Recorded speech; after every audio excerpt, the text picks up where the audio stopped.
Welcome back to the Zero Weakness podcast, where we talk about how to be a better lifter, how to be a better coach, and everything in between. Make sure you subscribe and enjoy. All right, welcome back to another episode of the Zero Weakness podcast. I'm here with myself, Tombro, Tombrozy, CJ Guo, Mr. Heavy Hands, and the Gidge Dog, Bridget Murphy. This episode is brought to you by Establishment Coffee Co. If you want 25% off your next order, head to the website, use the discount code 025. That's establishmentcoffeeco.com.au. I fucked it up every time, eh? Free shipping. Free shipping. Fuck yeah. There it is. How do I actually forget that? All right. We've got a lot to talk about in this episode. It's the first time we've recorded one in 3 or 4 weeks, ever since at Tombro Jet Setter 7 has been away. Welcome back. On his worldwide tour, the revenge tour. Revenge tour. I don't know what I'm revenging against. I just always see Tom Hardy put revenge tour, so I'm like, yeah, sweet. What's he revenging against? I don't know. He's just copying Drake. I don't know what a revenge tour is. What does it even mean? I don't know. Sounds good. What does that mean? Sounds really aggressive. What have we been up to besides, we're going to take a deep dive into what Tombro's been up to. So, CJ, what have you been up to? Same old, really. Just doing... Just real busy at work, eh? Since the boss was gone. yeah, so busy. Flat stick. No, it's been fun. I guess by now you guys will see we've been putting out like testimonials and different kinds of content, which has been really fun to do from and traveling to different gyms and seeing everyone else. I guess with training, I'm in deload right now, which is really, really nice. Does that mean you're going to max out again this week? No. I don't think my body can take it anymore. Good. So yeah, no maxing out, a proper deload. Yeah. Excellent. Bridget? What have I been up to? I'm really excited about the Zero Classic that we have on this weekend. Nice. Because I've been coaching Heather, and I'm very excited to see how she goes. This is her first ever comp. She's been killing it. She has been killing it. And she's super nervous about it because she doesn't actually like lifting heavy, but she's so good at it. She's so good at it. Yeah, she's a bodybuilder at heart, but yeah, we're converting her. Oh, that'll be fun. That's sick. She used to always say she'd never do a powerlifting comp as well. Yeah. And it's only taken, 6 months? No, how long has she actually been training it? Maybe a year? Yeah, she's been training here at least a year. How'd you twist her arm? It wasn't hard. She just wanted to see how strong she was. She wanted to test her maxes. And I've got an idea. You may as well test them at a comp. Yeah, she's like, right. all right, I'll do it. That's right. She's really excited. She's nervous, but she's very excited. Nice. And Scotty's not competing? He's competing at the Christmas Cup. So yeah, we're prepping for that. Nice. Yeah. He's going to don the soft suit. Yes. He's in good shape now, though. He's in very good shape. Yeah, he's been doing nutrition with Rochelle. Nice. He looks amazing. Well done, Scotty. Yeah. What about you? What have you been up to? Same old. Just Shaving. Yeah, shaving my beard. This is the debut. It's a horrible debut of that. 4 years in the making. Yeah, that's why, I don't know if you noticed, that's why my chin's a little bit down. I'm not doing these angles anymore.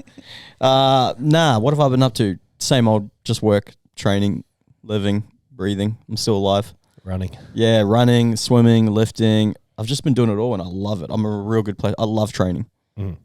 So it's good. Awesome. Tombro. Yes. Well, I've been away, as you know. I don't even know where to begin.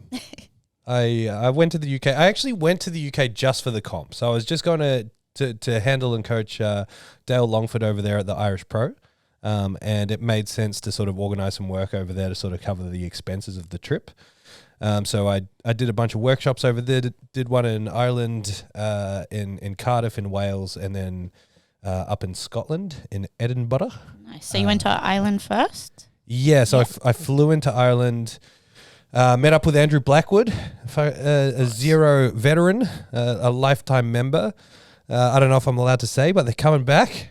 Oh man! Yeah, they found a loophole with the visas because of COVID, so they're excited to be coming back, and hopefully we see them early next year. What? So do they want to live here? They love it because Ilana's a citizen because her mother's Australian. Yeah. So even though she lives over there, she's allowed to come and go and work here. She's got dual citizenship, so it's just hard for Andrew to get over the line. Yeah, right.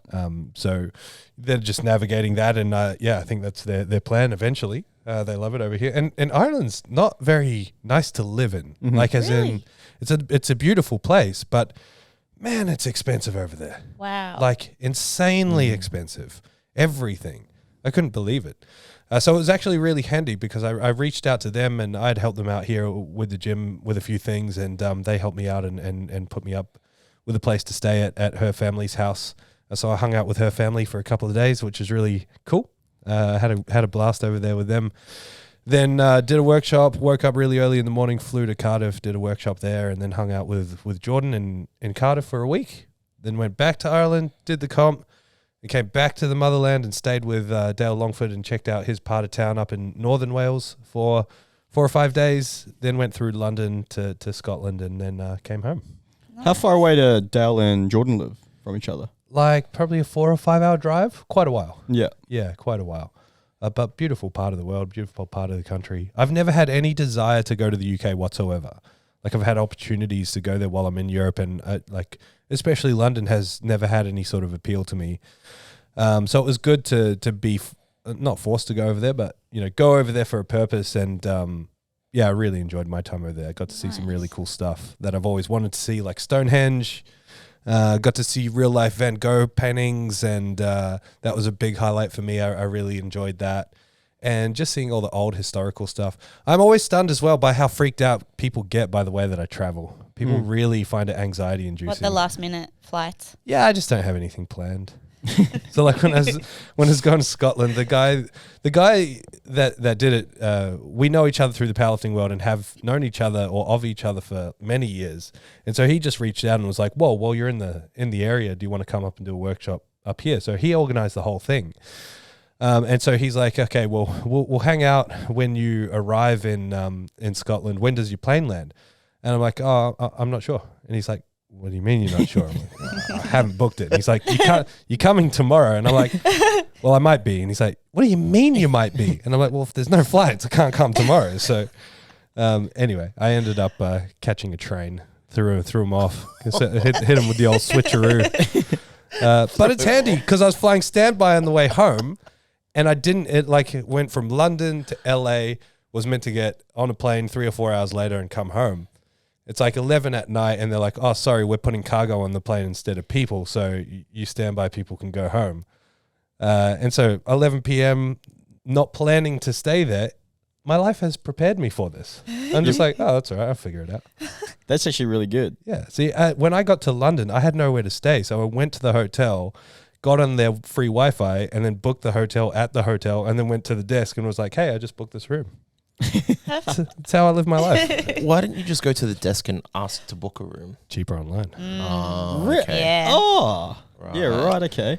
I'm not that bad. Like I knew there were rooms at that hotel available. Like I'd already done a little bit of research. It's planned chaos. So, what'd you do at 11 p.m. in Los Angeles then? Find a hotel and try and sleep and not be able to sleep because my time zone was messed up. Yeah, right. Fuck. And is it easy to find a hotel at 11 o'clock at night? Yeah, I mean, like in LA near the airport, there's like 10,000 hotels. Yeah, right.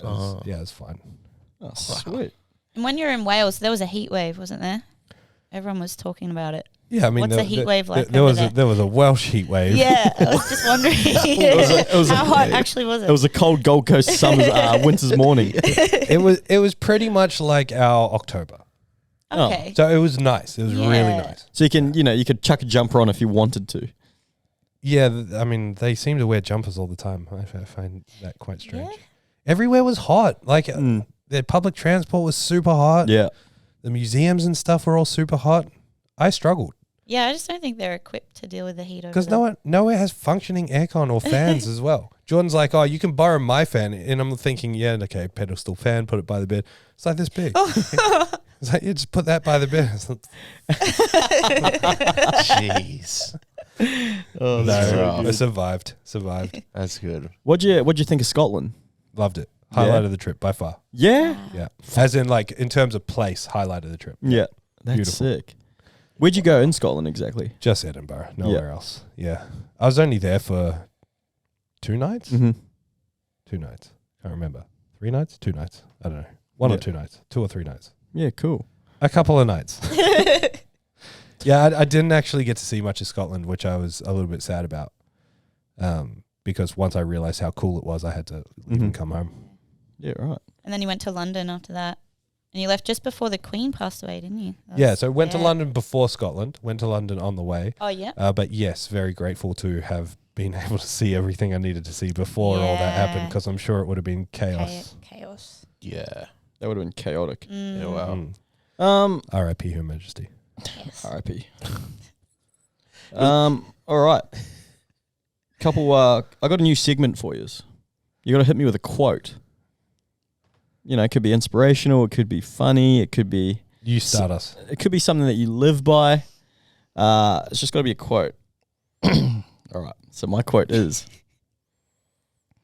knowledge is knowing that tomato is a fruit. Yeah. Wisdom is knowing not to put tomatoes in fruit salad. Nice. That's my quote. It's real deep. That's a good one. That is good, eh? Does that make ketchup fruit juice? Yes. Or paste, fruit paste. Yeah. It's really Fruit a fruit paste. soup, isn't it? Because it's cooked. Yeah, it's very thick as well. Fruit soup. Bridget. This was the only one that popped into my head. Someone told me that this was a John Lennon quote, but I don't know if that's actually true. But I really like it. It's, life is what happens to you while you're busy making other plans. Nice. So enjoy every moment. That was actually Gandhi. Was it? No. Was it? I don't know. CJ. Jesus wept. Yeah. The shortest verse in the Bible. Absolutely, my man. Is that a verse? Yeah. It's the shortest verse in the Bible. Which verse? Oh, I don't know. I think it's in John. Ooh. No, it's later than that. Anyway. It's in one of the Gospels. Google it. You can Google it. Gosh. I had a quote and then I've just brain farted. Please don't fart on the podcast. It is. Yeah. No. John 11. Whoa. Nailed it. Dang. I'm so sidetracked. It is better to be a warrior in a garden than a gardener in a war. I like There you that go. one. Ooh. There you That was go. by Gandhi as well. Tombro? It's just Japanese, I think. I think so. It's like I a don't know. Japanese or a Chinese proverb. That's nice. I really like that one. Or just one that on the internet. It's good though. I like that. I love it. Mm-hmm. The one that popped into my head was this is probably not word for word, but it's kind of like he who does not remember history is condemned to repeat it. Mm-hmm. Ooh. Heard that one. They put it in a lot of like the Holocaust museums and things like that. But yeah, I think we're quick to try and forget bad things, and that's a fast track to repeating it. Yes. Yeah. Oh, that's a Another good one. one. All right, Yeah. so I'm the only one with a fucking stupid quote. That's cool. No, yours is yours yours isn't is stupid. great. Yeah. He who bleeds less in war. Nah, I fucked it. He who bleeds less in training. Nah, I've ruined it again. I don't even know. With great power comes great responsibility. Uncle Ben. Uncle Ben's a rice. All right. We've got a Q&A. We can touch on some more of Tombro's trip in the Q&A. But well, What are you grateful for? Yeah, what are we grateful for? What are you grateful for, Tombro? The internet. Nice. The internet, yeah. Like it was, it's a special thing being able to travel for work, but working away is only possible due to the internet. Mm-hmm. And on top of that, time zones, because when I reply to everyone in the middle of the night, no one writes back. It's great. CJ? Gosh. I didn't think of this either. Yeah, good to see you prepared. My bed. Not like we do it every time. Yeah. My bed. I'm very grateful for my bed. I thought you were saying my bad. My bed. No, my bed. Yes. Bed. My bed. That's my bed. Bridget? A simple one. My yummy lunch today. That was easily the best meal I've ever made. 10 out of 10. From scratch. Good. It was From so scratch. good. Yeah. It was delicious. It was literally from scratch. Watch the Nick Beer Sauce video. from scratch. Watch the Nick Beer video on YouTube. Took a screenshot of what it was. Bought the ingredients. And Bridget just fucking Winged it. winged it. All over it. Yeah. How good. Winged it. Wung it. Yeah, Wung it. she wonged it. It was so good. Wong it. My grateful is I've just realized I'm actually a very simple man. And I'm grateful for that. You know how people have very expensive hobbies and interests? Like, all my hobbies are very inexpensive and very cheap. And Oh, why don't you tell them about the running shirt you bought? oh, yeah, besides from that. No. How We won't much? get into that. $175. Oh, that's not bad. Yeah, It's a running singlet. it's a very cool one. Yeah, but I mean, like, it's being used. Yeah. True. It's not like a. I love that you're justifying. But I mean, it's not like Sombras. an Armani T-shirt Yeah. that's like a logo printed on a 30-cent piece of cloth, sold for $500 On an AS color staple. Yeah, no, that was very extravagant. It gave me that little dopamine hit I needed, but I really Nice. wanted it. I've wanted it for ages. I thought I'd finally pull the trigger. But yes, I'm grateful for. Yeah, I think I'm very simple. I like music. I like sport. I like training. All very cheap, inexpensive hobbies. Good. Nice. You know, there's people out there that like, I love cars. I love jet skis. I love watches, gold rings, all that shit. I'm like, nah, not on my watch. Oh, Yeah, not on like my not on my Garmin Vivo Active 4S. Yeah. All right, sweet. We're gonna get into we've got quite a few questions. Some of them are for everyone. A lot of them are for Tombro because he's finally back in the building. So the first question we have, Tombro, from Liam LeBurs and Matt Smart. Shout out Matt Smart. His lifting's fucking awesome at the moment, by the way. yeah, he's competing this weekend. He's killing it. Yeah, APL Apex meet down in Melbourne. This is the first maxing out that we've done in our coaching history, which I don't know is how long. Well, probably almost 2 years. Wow. This is no offense to Matt, but I didn't know he was that strong. Like, legit. I was like, oh, he's strong. Again, because we've never peaked. Like Yeah. he's never really showcased it by doing big, heavy lifts. That's sick. And Matt Smart's a legend as well. Absolutely. So good on you, Matt. I look forward to seeing you, hearing how you go at the comp. But Liam LeBurs and Matt Smart, what's the best food in the UK? Go and warm my heart, Tom, bro. As in, what's the best food that I had in the UK? We'll go both. Well, dear UK, Australian beef is 1 billion times better than UK beef. Yeah? I had Yeah. some fancy ass steaks, and the Australian meat is just special. We just do it really well over here. It's because the cows are happy here. In countries like that, they're not happy. It's cold. Well, because they don't walk around. Like it's factory farming over there. Yeah. I gotta gas you up. The haggis pie that I had over there was probably my favorite thing that I ate in Let's the go. UK. Nice. Yeah. Yeah. I didn't know what I would think of haggis, and it's probably not truly haggis if you have it in a pie, but man, it was good. I just Googled the best pies in Edinburgh, found this place, climbed a hill, almost killed me. My suitcase, ate these pies, sweaty, delicious. Because what's in haggis? Is it offal? Yeah. Is that like the heart and lungs or Yeah. something like that? Sheep intestines. Yeah, it's just a bunch of offal and then it's cooked in like a sheep's stomach. Mm. It's pretty much just like mince in appearance. Okay. But yeah, it tasted real good. Wow. That's sick. It's got like oats and stuff through it as well. Yeah. Oh, really? Yeah. I didn't know that. Oh. What about any drinks? Iron Brew. What'd you think? Okay, so James was raving about Iron Brew, and when I went there, they're like, "You have to try Iron Brew. There's nothing like it in the entire world." It's creaming soda. It's creaming soda. It was good, but I mean, like, I'm not a huge creaming soda guy, so it didn't. But I had at least 3 bottles of cherry Pepsi Max over there a day. They got cherry Pepsi, cherry flavored everything, eh? Yeah, so good. Good. So good. Next question is breakthrough versus pro raw. The comparison. So for the people listening, Tombro had 3 lifters competing at breakthrough over the weekend. Yeah. So we had repping Zero, Wesley Vick. Wes Vic from up north. He squatted 325 very easily Damn. in the 100 kilo class. He benched 160, which was a comp PB for him.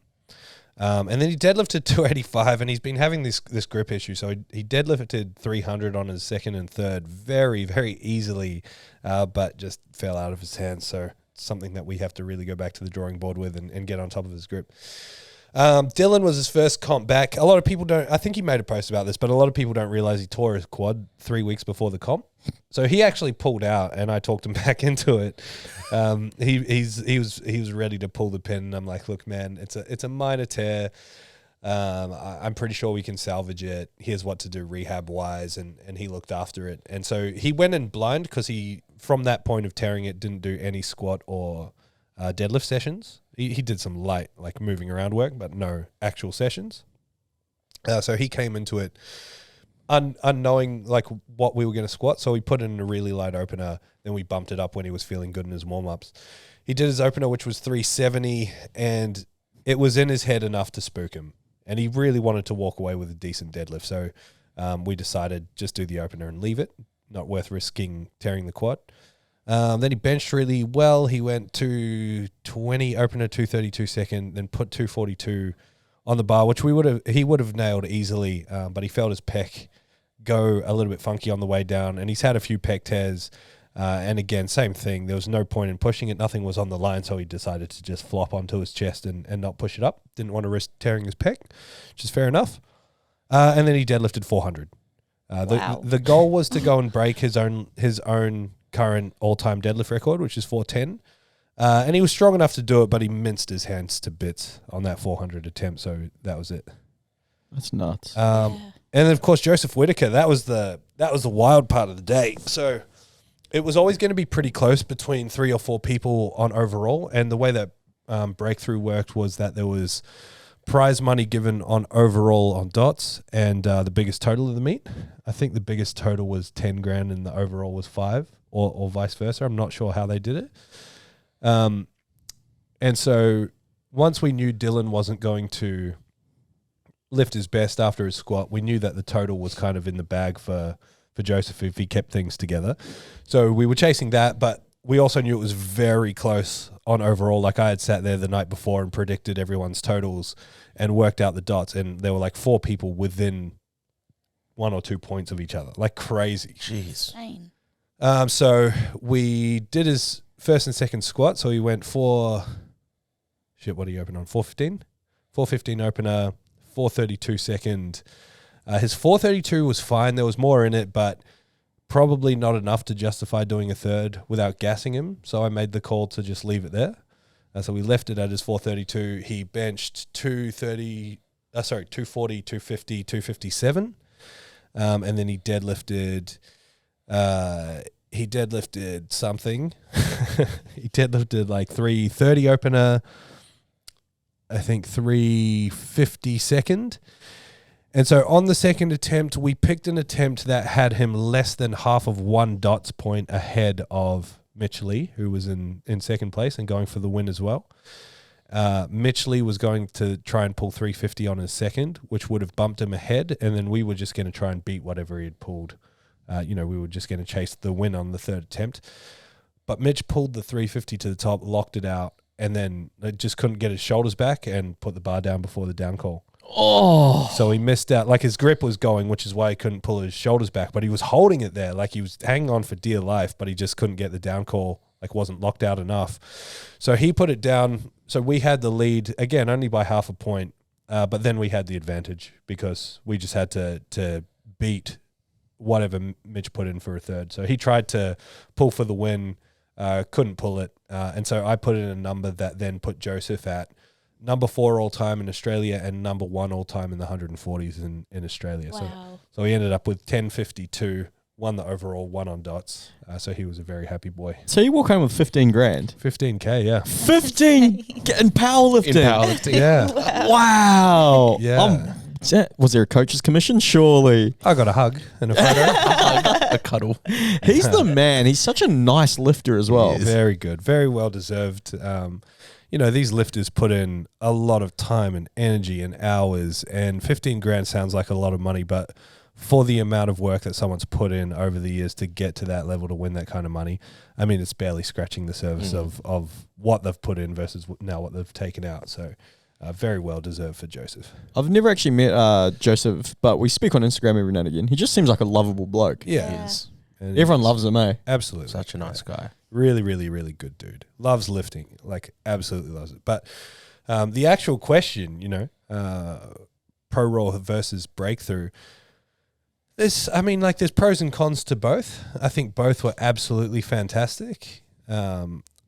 Breakthrough was really a spectacle. Like, they went hard on the live stream. I think I didn't actually watch the live stream, but the amount of effort they put into in the comments that I heard about the live stream were that it was absolutely schmick. And there were like 5 TV cameras just walking around. That's awesome. That were part of the live stream. So they sunk a lot of cash into it. The only feedback that I'd really have for the meet that they can go in and do anything about is the lifters area, where we waited to sort of wrap knees and get people ready, was very, very, very small, like really tiny. So that made it a little bit hard sometimes. There's not a great deal of other, issues that I can think of. Like, it was a really, really well done meet. I think both Pro Raw and Breakthrough could do better with their overall communication, just with lifters, like, more communication up into the comp in terms of just what to expect. And lifters just appreciate hearing about things, even if from a meet director's perspective they don't need to. They like to be communicated with, and I think that it's an expectation that should be upheld. So if this happens to get back through to the Breakthrough people, fucking fantastic meet.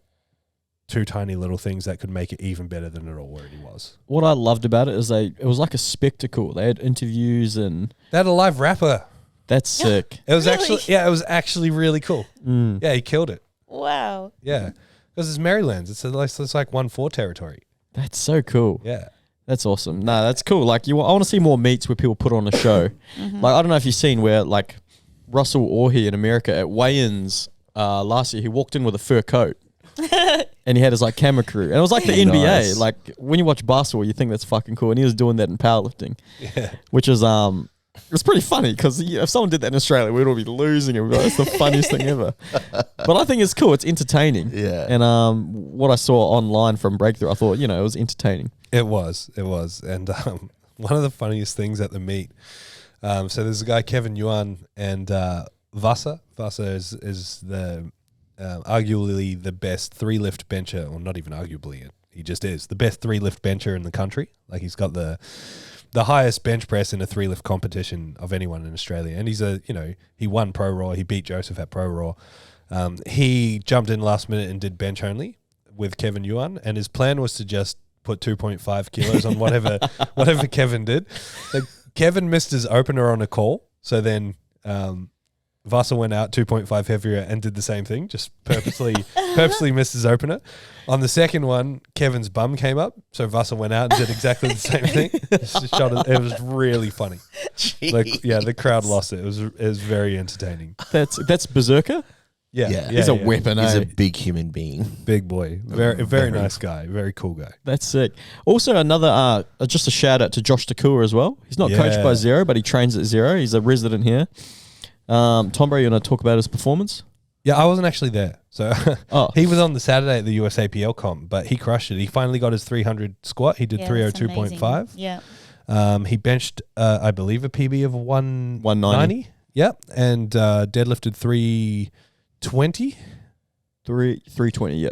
Stoopers went 335. Yeah, Takua went 320. Yeah. And so I only saw it on the stories, and I was like, oh, well, obviously he's won overall, but then he got beaten. Place, yeah. right? Yeah. He came second. Yeah. But phenomenal lifting, and he had the perfect day. He went 9 for 9. Yeah. So Well, good. Hit those numbers he's been chasing for a long time. So Yeah. well done, Josh. Good on him. It's pretty nuts to total 815 in sleeves at under 90 kilos. Yeah. And on a stiff bar. Yeah. What a weapon. Yeah, Wow. absolutely wild. Fantastic Crazy. lifting.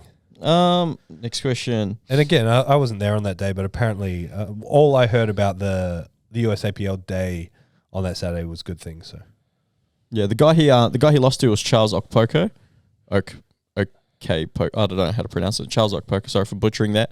But he competes in the USAPL over in America, and he's a freak, really accomplished equip lifter. Competes under 66 and under 74s. Well, the new weight classes, 67.5s and under 75s. yeah, But he's the biggest under 75 or under 67.5 kilo lifter you'll ever see in your life. yeah. I couldn't believe it when I was watching the stories. This is why I thought Josh won, because his lifts were so much bigger. I think was his name Charles? Yeah. Charles squatted like 270 something, 277 maybe. And I thought, okay, well, Josh squatted almost 30 kilos more. Surely he's won. I didn't realize he was like 20 kilos lighter. This is so jacked. Yeah, he looks like he could step on a bodybuilding stage. Yeah. What time's James going to run at the Melbourne Mara? I'm not doing the Melbourne Marathon. Okay, well, if you were doing the marathon, the Melbourne Marathon, I'm saying 224. 224. Add an hour onto that. Oh, wait, we're talking about the full marathon? Yeah, Oh, full marathon. I thought you meant half marathon. Half. I didn't go backwards. Nah, but I'm going to do the Gold Coast Marathon. Hopefully go I'd like to go like sub 3:10. Yep. Yeah, sub 3 hours 10. Maybe sub 3 hours 15. When's that? Don't know. The Gold Coast Marathon. Whenever I did the half marathon this year. But I'm doing the GC 25 in December. So that's the next race. I'm loving running. It's fun. It's something different. What are you hoping for the 25? I don't know. It's a really obscure distance. What did you do for the half? I 140? did 144. So sub 2? I'd like to go because I'd like to think I'm faster than that now too. I'm a little bit lighter. I've got more kilometers in my legs. Yeah, I'd like to go. I think sub 2 might still be a little bit of a stretch. Yes, maybe sub 2:05, 2 hours 5. I'm not too sure. 25k is an obscure distance, so I'm not too sure how I'll go. But Isn't that scary to think? Like 2 hours and 5 for 25, and then the best of the best marathons are almost twice as fast as that. yeah, it's nuts. Insane. Well, that's what we're talking about. When I did the half marathon, 144, back when I did it, July, whatever it was, I felt like that was a good time for me. And to think that Kipchoge Elliott finished a full marathon like 15 minutes later is absolutely nuts. That's crazy. Thomas,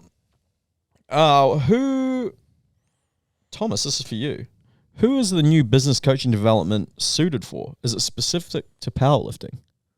Who asked that? Oh, that was Matt Smart.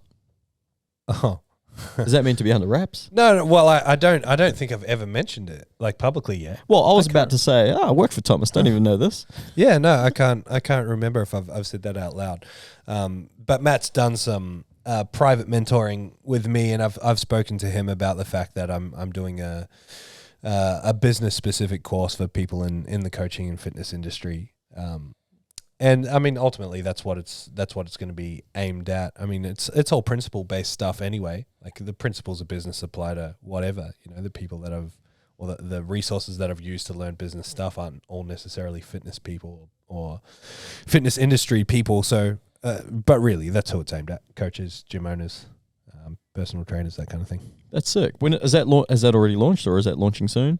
Well, I'm hoping to have it up and running early next year. The nutrition one's the priority right now. Yeah. So Rochelle and I were filming some stuff with CJ on Tuesday, and we'll keep chipping away at that for a little while.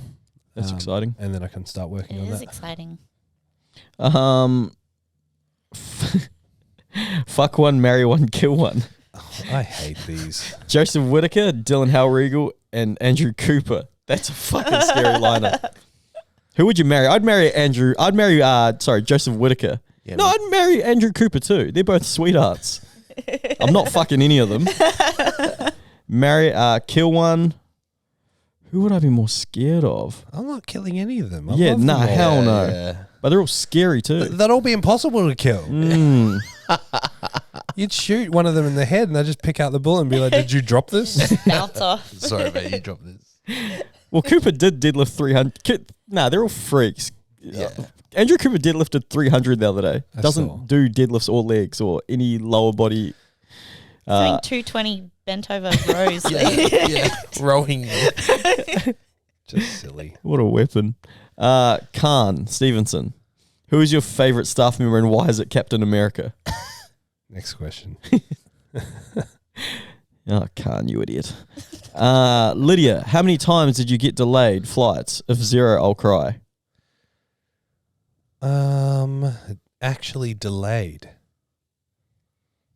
I don't think any of them got delayed. Like I missed that one. I didn't miss it, but I didn't get onto it. But I think all of them. One of them was a little bit late to take off, like 20 minutes. She's asking that because she gets delayed every single flight that she gets on. She actually does. And like significantly delayed. Damn. I think that's more to do with Tasmania in general. Yeah. Yeah, I mean, it's just a subtle dig at Tasmania. Jimmy Barnes, what's your grievance of the week? Oh, gee, Jimmy. I wonder what my grievance of the week is.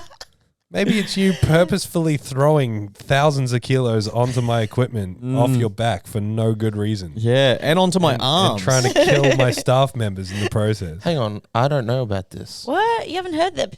He dumped the bar. He had 175 on the bar. And Dumped he it on my just dumped arms, it bro. On James's arm. I shouldn't laugh. Yeah, I thought you heard the story. I'll show you the video after. What? nuts. He knows better than to do that. He doesn't know why he did it. No, he just panicked. No, I just Yeah. panicked. It happens. That's very like. He was almost going to quit powerlifting after it. Was he really? Yeah, he was real upset about it and real down. I was like, and I was making the biggest deal about it. I was walking around holding my arms like, Can't wrap your knees in. yeah, and I'd go like wave at people. Then I go, grab my arms. I'm so sorry, I can't really wave. It's going to affect my stride when I run. Poor Jimmy. Oh, We love you, Jimmy. My arms don't love you, Jimmy. damn. Panda __ 92 asks, best recipe for kangaroo? Oh, I second this. I want to know. It Well, always smells really good. yeah. Mm. Kangaroo's gamey, right? It responds to heavy flavoring. Ooh, okay. Talk to me. Talk us through it. Responds it depends what you're eating as well. Like if you're eating kangaroo mince, Let's go mince. Let's go mince. It needs to be heavily flavored because it's super stinky. What do you use? Depends. If I'm feeling creative, or I'll make my own spice mix, which is normally like Arabic. Mm-hmm. But honestly, most of the time I'm feeling lazy, and I just go to the Asian section and buy like ayum.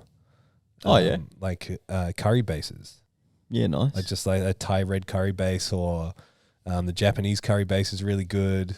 The satay sauce is really good, but it's high fat, so if you're dieting, got to watch that. Okay. Yum. What about steak?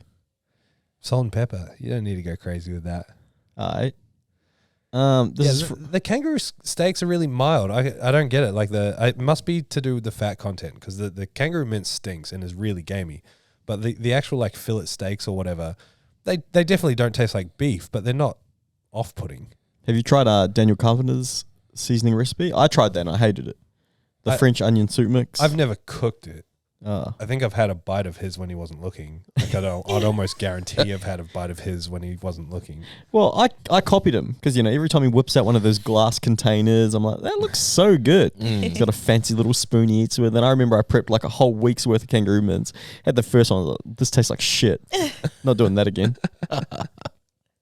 These next questions are from J-Hole Maletti. When are we going to see...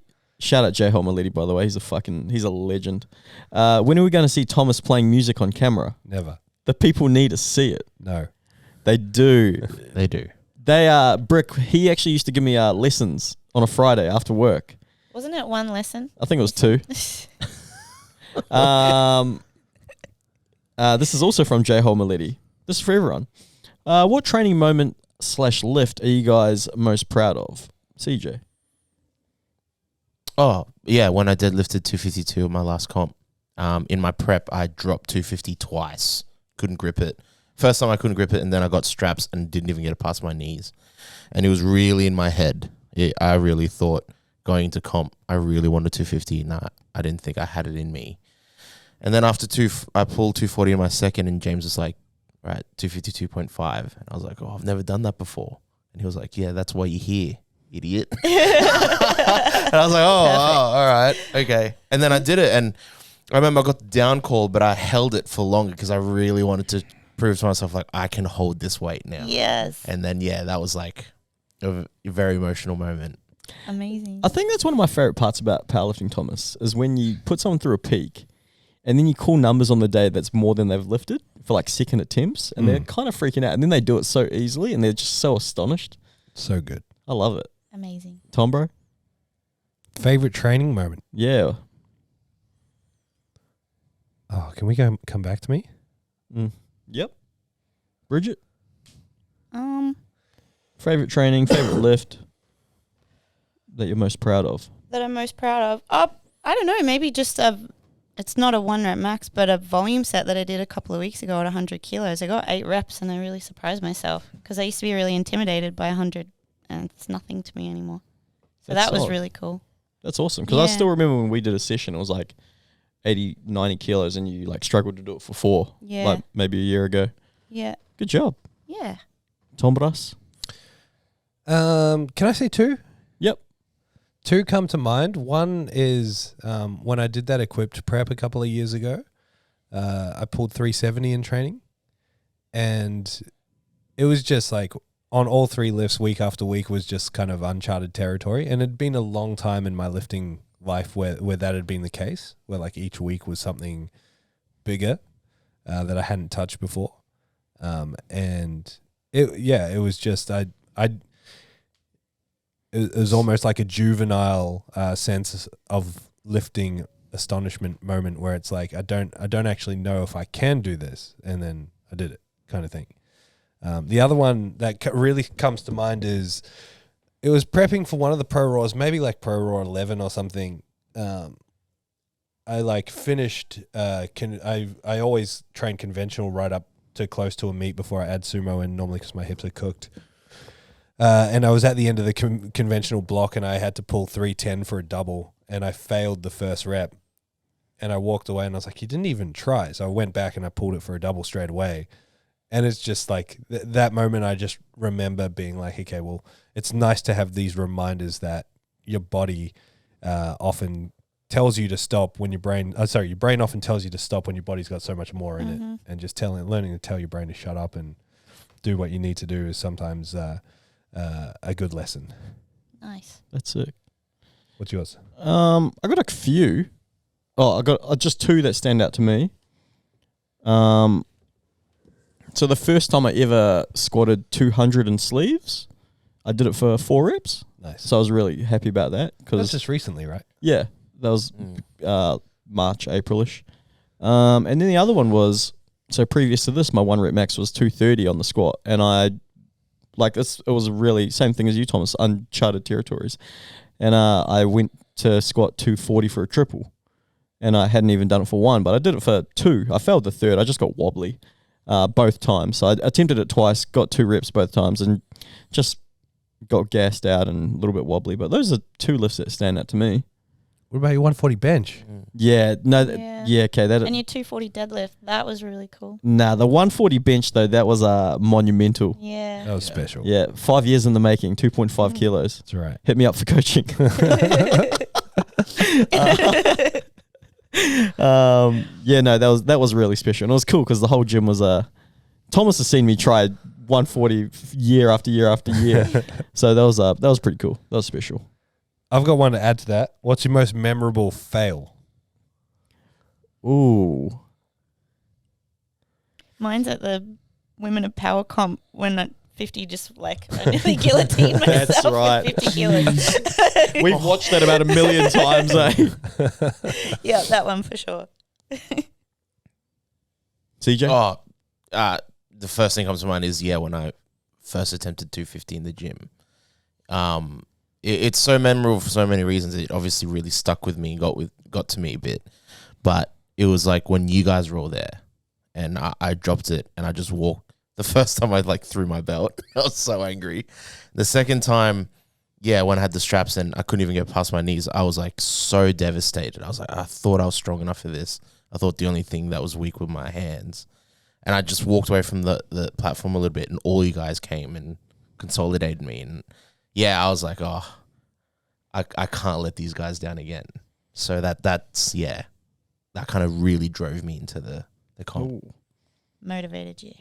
Nice. You should have done that on the first set and then got it on the second set. Yeah. Instead of letting us down that day. That's my most memorable fail as well. The day CJ let us down. Yeah, he mentioned that he didn't want to let us down. Well, you did. Didn't change the fact. No. James. I got a few funny fails. I remember GPC 2019 showdown. Remember, I was fucked by deadlifts and I just couldn't be bothered anymore. I was like, whatever. And I was just being a dick, and I went out for my third attempt. It didn't even come off the ground. I kind of laughed, and then I got reds, and I turned to one of the refs, and I go, "What for?" And he actually got a little bit like, "It didn't come up." I'm like, "Yeah, mate, I know." I was just joking. So good. What about you? Oh, you know what? I had it and now I've forgotten it. I think probably that bench that I did in here into the last comp as well. Maybe when I was prepping into Pro Raw or something, I was benching really well that day, and I wanted to do like 205. I wanted to hit a PB, and I did 200, and it was easy.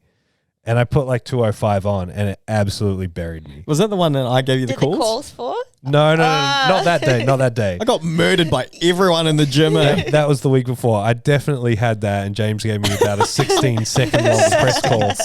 Pretty sure he fell asleep when the bar hit my chest. No, it was with Rido. It was like the week after. And he did like the unrack where you unrack and then you walk 20 meters away from the bar. But no, bro, stay close. Yeah, and it just dropped on my chest and it did not go anywhere.